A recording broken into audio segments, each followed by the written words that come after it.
మెదక్ జిల్లా హవేలిగన్పూర్ మండలం లింగ్సాన్పల్లి తాండా చెందిన ఒక వ్యక్తి 1 ఇయర్ బ్యాకే ఆల్రెడీ మొదటి భార్య వదిలేసి రెండో భార్యతో మ్యారేజ్ చేసుకున్న వ్యక్తి. వాళ్ళకి 1 ఇయర్ మ్యారేజ్ తర్వాత ఒక బాబు పుట్టిండు. ఆ బాబుని ఎవరైతే పిల్లల వాళ్ళకి ఒక మీడియేటర్ ద్వారా అమ్మడం జరిగింది.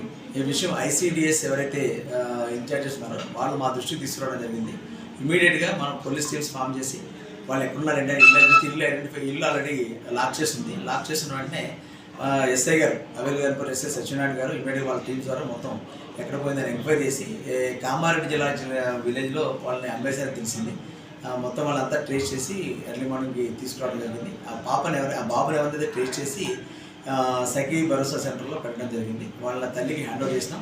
యాక్చువల్గా ఈ ఎవరైతే తండ్రి మీడియేటర్ సార్ రమేష్ను అతనికి తాగుడికి బానిస అయినాడు, అదేవిధంగా ఆర్థిక ఇబ్బందులు ఉన్నాడు. అందువల్ల ఈ పుట్టిన బేబీ మంత్స్ బేబీ అమ్మడం జరిగింది.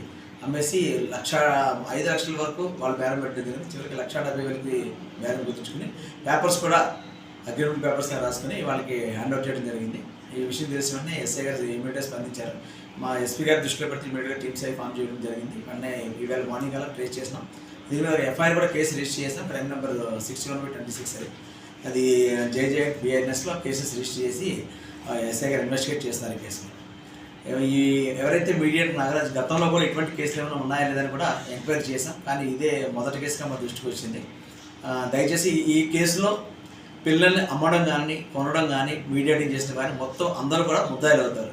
కొంతమంది ఆశపడి పిల్లలు లేక వాళ్ళు ఎవరో ద్వారా వాళ్ళు తీసుకుని వాళ్ళకి మంచిగా చూసుకుందామని తీసుకుంటారు. కానీ పిల్లల్ని అమ్మడం కూడా నేరమే, కొనడం కూడా నేరమే.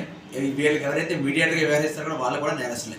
వీళ్ళందరినీ కూడా నేరస్తులు ఎవరైతే అమ్మిన తల్లిదండ్రుల్ని కొన్న తల్లిదండ్రుల్ని మీడియేటింగ్ చేసిన ఒక ఫ్యామిలీ మెంబర్స్ మొత్తం వీళ్ళ 6 కూడా ముద్దాయిలుగా చేసి కేసు వాళ్ళ మీద చర్యలు తీసుకోవడం జరుగుతుంది.